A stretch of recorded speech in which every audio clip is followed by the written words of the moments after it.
આજ રોજ 14 બહુ મોટી સીટ ઉપરથી મેં કોંગ્રેસ પક્ષ તરફથી કોંગ્રેસ પક્ષે મારા ઉપર વિશ્વાસ મૂકી મને ઉમેદવારી કરવાનો મોકો આપ્યો તે બદલ પાર્ટીનો આભાર.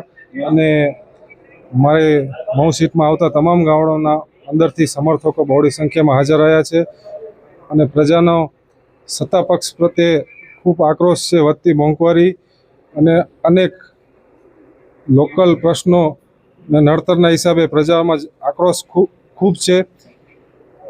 એ આક્રોશના સમર્થનથી આજે ઉમેદવારી દાવેદારી નોંધાવી છે અને પ્રજાનો સંપૂર્ણ સાથ છે. ખાસ આપના ફેમિલી બેકગ્રાઉન્ડની વાત કરવામાં આવે તો સેવાભાવી પરિવારમાંથી આપ આવો છો, ખૂબ મોટી નામના છે, તો એના માટે શું મતદારો કહેશો?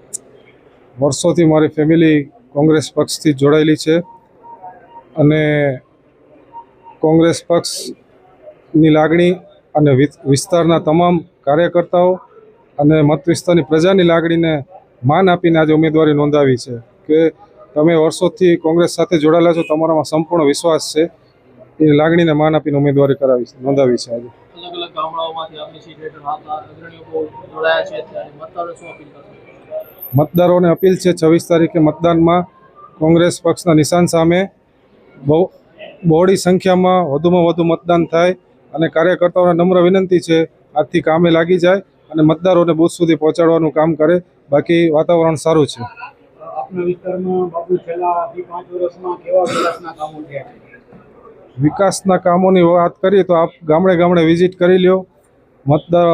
આપણે ત્યાં કને સ્થાનિકોને પૂછો, એમને કનડતા પ્રશ્નોને પૂછો, તો આપને વિકાસનો ખ્યાલ આવી જશે. પેપર ઉપરનો વિકાસ અને સ્થળ ઉપરનો વિકાસ એ તરી આવશે.